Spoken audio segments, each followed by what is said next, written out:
აუ, ხვალ ბონიში მივიდივარ, წავედით რა, საბაობაა და წაგიყვან. რა საბაობაა? გოგო, რა გჭირს, სოფელ ტანძიაში საბაობა, წამოდით რა. ტანძია ბონიშის რაიონზე ყოფილი? ნუ გადავმრია, რა თქმა უნდა. დამაინტრიგე, აუცილებლად წამოვა. ამ შანს ხერიდან არ გავუშვებ.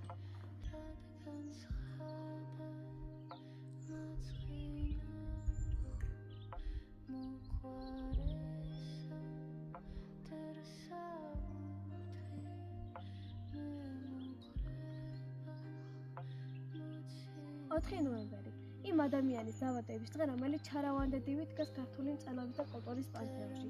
დიდი მწერალი, ლექსიკოგრაფი, დიდი სახელმწიფო მოღვაწე და პირველი დიპლომატი ევროპაში. პირველი კარტოგრაფი და ჟამთა აღმწერელი. დავიბადე დღესა შუაღამისას 24 ოქტომბერს 1648 წელს. თითქმის ნახევარი საუკუნე ვემსახურე დავიბრძოლე საქართველოს ბედნიერი მომავლისთვის. ღმერთმა ჰქნას ჩემს ქვეყანაში უკეთესობა შეიქმნას. ამიტომ იგი მთელი საქართველოს მობათ მიაჩნდა. გულის სიამაყის მევსება რომ სწორი და ნოლისის სოფელ ტანძიაში დაიბადა.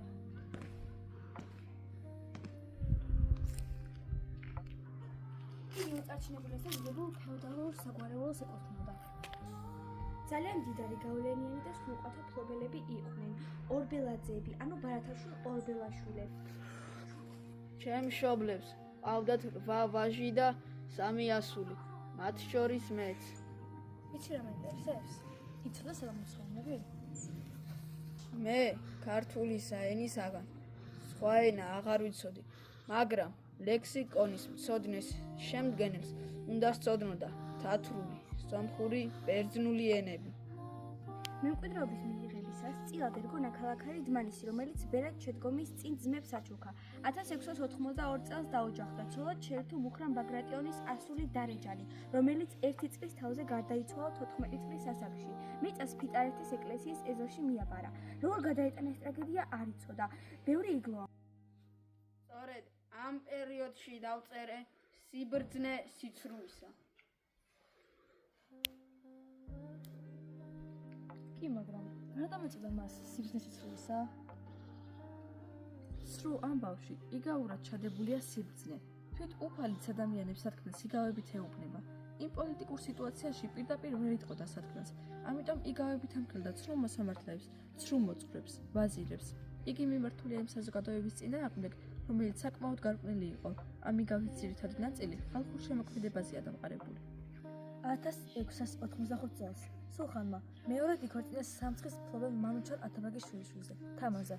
ეს გიორგი მე-11-ის მეფის ხანაა, რომელიც აქტიურად ამოუდგა მხარში სამას. სწორედ მისი მითითებებით შევადგინე პირველი ქართული ლექსიკონი, რომლის პირველი რედაქცია 27 წლისამ გამოუშვი. იგავები მიმართულია იმ საზოგადოების წინააღმდეგ, რომელიც საკმაოდ გარყვნილი იყო. ამ იგავის ძირითადი ნაწილი ხალხურ შემოქმედებაზეა დამყარებული. სულხანის შემოქმედება მრავალფეროვანია. ვახტანგ მე-6-მ თავისი ნათარგმნი ქილილა და დამანას ლექსად გაწყობა საბას მიანდო. იმავე დროს ვახტანგის დავალებით შეიქმნა მეცნიერ კაცთა კომისია. საბას კალამს ეკუთვნის მოგზაურობა ევროპაში, რომელმაც ქართულ მწერლობაში საფუძველი დაუდო მოგზაურულ ჟანრს. საბას ბერად ყოფნის პერიოდში შეიქმნა სამოთხის კარი, ანუ საქრისტიანო მოწყვრება და წამება წინასწარმეტყველთაგანი. სულხანი ადრევე ჩართულა სახელმწიფო საქმიანობაში, როგორც უფროს ვაჟის. სულხანს მემკვიდრეობით მამის პოსტი უნდა მიეღო. მაგრამ მე შორს ვიყავ დივან ბეგობის კარიერისგან. ჩემივე ხალხის სიყვარულმა მაიძულა. ისტორიას არ შეუნახავს სულხანის ოფიციალური მდგომარეობა სამეფო კარზე, თუმცა მისი დიდი ერთგულება სახელმწიფოებრივი სამსახური გიორგი მე-11-ის და ვახტანგ მე-4-ის კარზე ყველასთვის ცნობილია. რა მაიძულა საბა გამხდარიყო ბერი? ერთ-ერთი ვერსიით, მიზეზი მისი ცოლის თამარის გარდაცვალება გახდა. მცირე მანძილის სასახლიდან გარეჯის უდაბნოს იოანე ნათლისმცემლის მონასტერამდე. მძიმე პოლიტიკური და ეკონომიკური პირობებით იყო გამოწვეული. გარეთის მღვიმეში არ დამცხრალა მისი პოლიტიკური საქმიანობა. თქვენ წახვალთ მცირეგვისა ნიჭისათვის, გინა მეზობელთა შურისათვის. წერდა საბა და ამხელდა იგი ქართველ ფეოდალებს, რომელიც თავი ადგილუფლებების გასაძილად ჯულის გამოსვლასაც არ ეუბნებიან. აქ მან წარმოთქვა 46 ქადაგება, რომელიც ქართული მჭერმეტყველების მაგალითებია. ვითმენდი ყინვისი სასტიკეს, ზაფხულის მცხუნვარებას, ვასრულებდი სამონასტრო კანონებს და წერდი და ვწერდი. როდის მიიღო საბამ კათოლიკოსობა?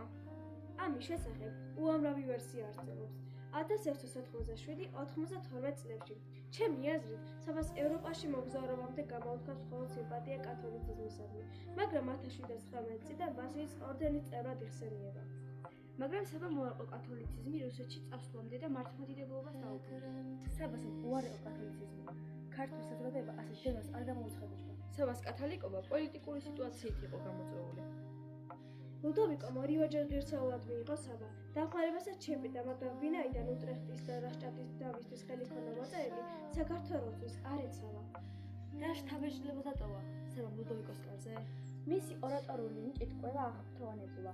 ერთხელ საბასთან შეხვედრისას ლუდოვიკო ნავანდყოფარი ყოფილა. საბასთვის შეუჩიულია, ავადმყოფობას ცუდია, მაგრამ მერე მეორე მტერი და მესხა თავს სიბერე. საბას კი უთქვა: ხელმწიფეო, ისეთი გრაციით ატარებას აქვს, რომ ყველა ისურვებდა მაგასაკის ყოფილიყო. პოლიტიკური იმედების გაფრინდასთან ერთად საბას გზაზე ელოდებოდა დიდი განსაცდელი. საქართველოში კი რისვა, იასე მეფისა და კათოლიკოსისა. ამ სოფლის სიმუხთლემ ერთმანეთს მიგოშორა და ჩვენშორის განხეთქილება მოხდა. ევროპიდან დაბრუნებულ საბას ბევრი მტერი ჰყავდა. კათოლიკოსი დომენტი იასე თვით ახალგაზრდა ბაქარიც კი. 1723 წელს რუსეთში გადახვეწილ ვახტანგს საბასთან გაყვა. 67 წლის მოხუცებულისათვის მძიმე იყო ეს მოგზაურობა. ასტრახანში ვახტანგმა დატოვა ამალის ნაწილი. ნაწილი კი პეტრე დიდთან წარსადგენად გაამგზავრა. მათ შორის იყო საბაც, რომლებიც გზა ავად გამხდარა და გარდაიცვალა. არჩილის სასახლეში, სვესვიატკოვეში, კარის ეკლესიაში დარეჯან ბატონიშვილს დიდი პატივით დაუკრძალავს. წამებული სიცოცხლე მან შესწირა ანარქიასთან ბრძოლას, სამშობლოს მშვიდობიანობასა და ერთიანობას. საბოლოო განსასვენებელი კი მოსკოვის თოვლიან მიწაში იპოვა.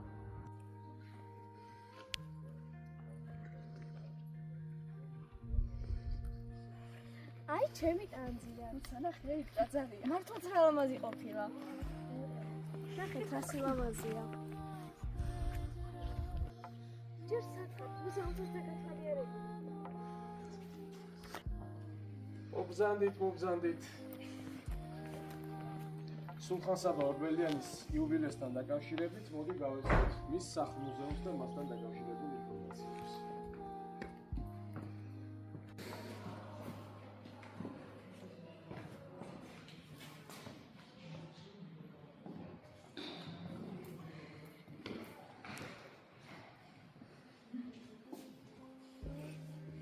საოცარია, გისმენთ, კითხულობთ და მხოლოდ ახლა გავიაზრებთ თბილისიდან სულ რაღაც 13 კილომეტრში მდებარეობს სამსაოცარი ადამიანის სახლ-მუზეუმი.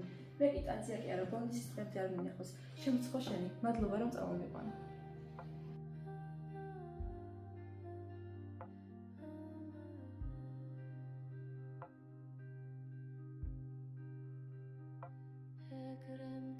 ლიტერატურული მუზეუმი გაიხსნა საბოლოოს მესამე დღესასწაულზე 1984 წლის 3 ივნისს. ლიტერატურული მუზეუმი ორბელიანთა ისტორიული სასახლის ნაფუძვაზეა აშენებული. ორბელიანთა ისტორიული სასახლე იდგა ამ ადგილას, სადაც მუზეუმის შენობა დგას, სამწუხაროდ 1936 წელს დამალული იქნა კომუნისტების მიერ. მე-20 საუკუნის 80-იან წლებში აშენდა ეს თანამედროვე ტიპის ლიტერატურული მუზეუმი, არქიტექტურა ეკუთვნის ნუკრიალ ხაზაშვილს, მხატვრული გაფორმება კი საქართველოს დამსახურებულ მხატვარ ზურაბ სამხარაძეს.